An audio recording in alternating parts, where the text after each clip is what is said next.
Good morning, students. I hope you all are very fine. So, today we are going to discuss class 11 accounts. The most important topic is basic journal entries.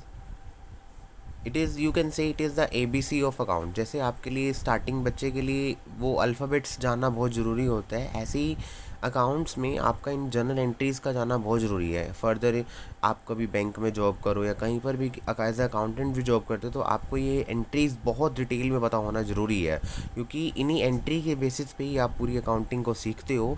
तो hope so you will listen and watch the video carefully. So I am going to start the basic journal entry. First of all, I am going to tell you about the format, that how you have to make it in your notebook.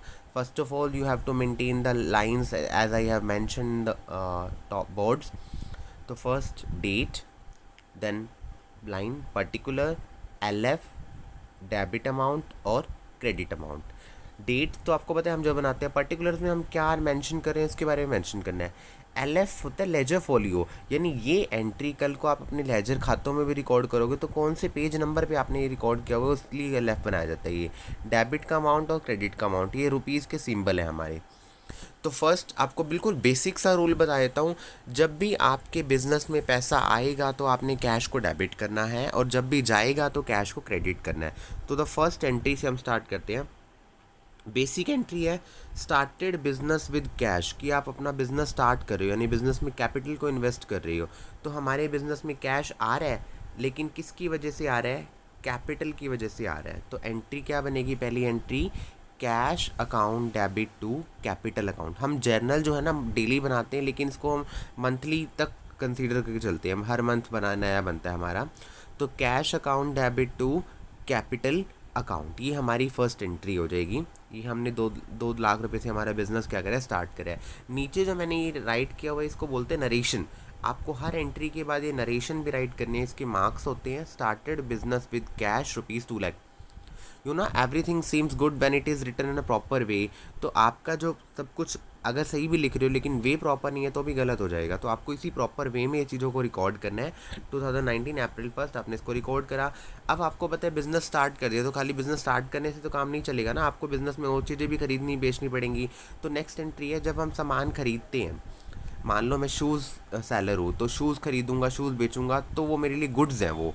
तो उन goods को जब मैं खरीदूंगा तो purchase word लिखूंगा, और बेचूंगा तो sales लिखूंगा. याद रखना सिर्फ शूज़ को, अदर जो खरीदूंगा उसका नाम मेंशन करूंगा. यहाँ पर मैं परचेज़ कर रहा हूँ मैं.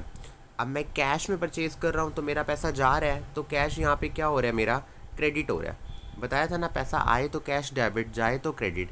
तो गुड्स परचेज फॉर कैश, तो इसकी एंट्री क्या बनेगी? Purchase account debit to cash account. क्या एंट्री बनेगी? Purchase account debit to cash account. अब सारा बिजनेस तो हम कैश में नहीं चला सकते ना, अब हमें कभी उधारा भी माल खरीदना पड़ता है. तो अगर हम उधारा माल खरीदते हैं यानी क्रेडिट पे परचेज़ करते हैं, तो हमें उस पर्सन का नाम लिखना पड़ता है. तो यहाँ पर मैंने परचेज़ करा है, लेकिन अब मैंने सोहन से करा है, तो एंट्री क्या बन जाएगी? Purchase account debit to Sohan. But will be the entry purchase account debit to Sohan. और अगर आपने रवि से खरीदा है तो purchase account debit to Ravi, Ram, Shyam, whatever it name may be. Or you don't have to write any account here.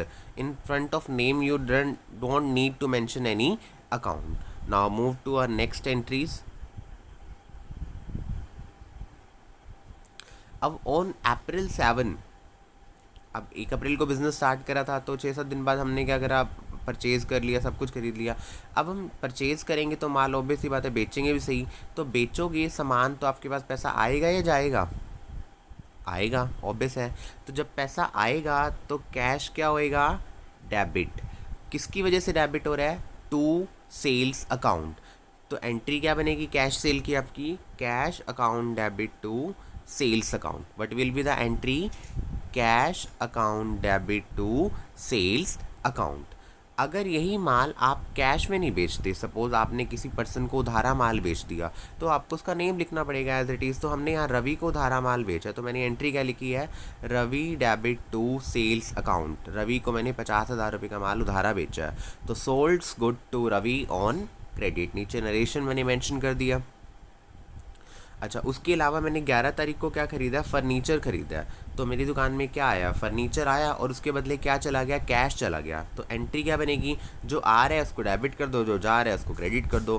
Furniture आ रहा है तो फ़र्नीचर क्या हो जाएगा, डेबिट, और कैश क्या हो जाएगा, क्रेडिट। एंट्री क्या होगी, furniture account debit to cash account.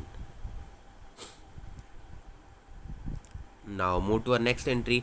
अब आपको पता है हर बिजनेस में कुछ ना कुछ खर्चे तो होते ही हैं। तो दुकान चलाई है तो रेंट भी देना पड़ेगा, सैलरी भी देनी पड़ेगी। तो जब पैसा आएगा तो कैश डेबिट, जाएगा तो क्रेडिट। अब मेरे को 15 तारीख को रेंट देना है, तो उसकी एंट्री लिखूंगा, रेंट दे दिया मैंने। एंट्री क्या बनेगी, rent account debit to cash account. But will be the entry, rent account debit to cash account. Now अगर मुझे किसी पर्सन से पैसा रिसीव हो रहा है, मान लो 19 तारीख को मैंने सुभाष से पैसे लेने थे और वो मुझे पैसे दे गया, तो cash account debit to Subhash, कि मेरे पास पैसा आया है। किससे आया है, सुभाष से आया है। जब भी आप किसी से कैश रिसीव करोगे तो उस पर्सन का नाम लिख दोगे यहाँ पे। अच्छा, last and the very important entry, जब भी एक ओनर जो है अपने पर्सनल यूज़ के लिए पैसे निकालते हैं उसको बोलते हैं ड्राइंग। लेकिन पैसा तो जा रहा है हमारे बिजनेस से, तो अब हमारे जो प्रोप्राइटर है यानी जो ओनर है वो पर्सनल यूज़ के लिए पैसा निकाल रहा है, तो उसकी एंट्री क्या बनेगी, drawing account debit to cash account. याद रखना, वेरी वेरी इंपॉर्टेंट एंट्री है। मैं हर पूछूंगा आपसे कि जब भी हम पर्सनल यूज़ के लिए पैसा निकालते हैं तो एंट्री क्या बनेगी, drawing account debit to cash account. और नरेशन क्या लिखोगे, cash withdrawn by the owner or proprietor for his personal use, की वो अपने पर्सनल यूज़ के लिए जब क्या करता है, कैश को विड्रॉल करता है। Hope so you have clear all the things very carefully, and we will discuss our next entry in our next video.